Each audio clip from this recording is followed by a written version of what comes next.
Now in this video we're going to take a look at how can I clone the Virtualbox or the virtual machine, just in case that we do some stupid or we make a mistake, so this way we don't have to reinstall it again. Alright, the first thing first, you have to shut down this one, the one that you want to clone. So in my case I want to clone this one, so let's shut down that. Alright, now the machine is already shut down, so let's back to the main page.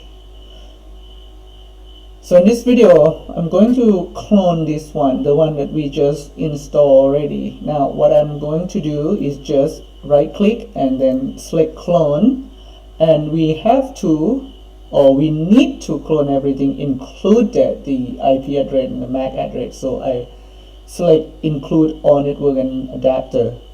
But to select this option, make sure that you're not going to boot the two of them together, otherwise you're going to get something crazy on it.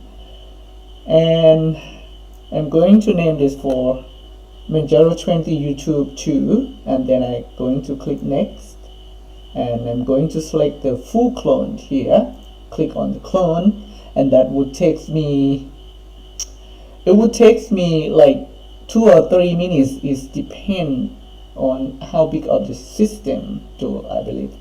So this one, for instance, is going to take me like 3 minutes. Alright, so now the clone system is already done. Right here you can see that I have Manjaro 20-YouTube 2 right here. It's a clone 1.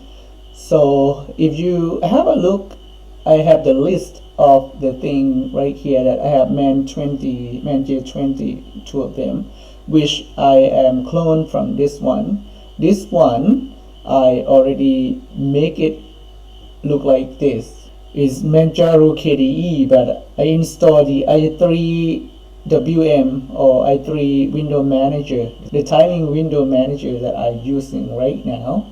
I like it because that's so many things that, and also I can use the keyboard more than a mouse click. So far I using it for more than 5 months already, and I just do a little bit of configs in here to make it the way I like it to be. That's it. Now how can you clone the system?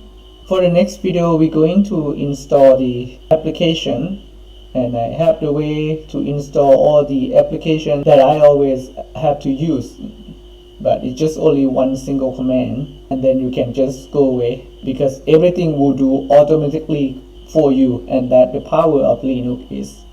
Alright, that's enough for this video.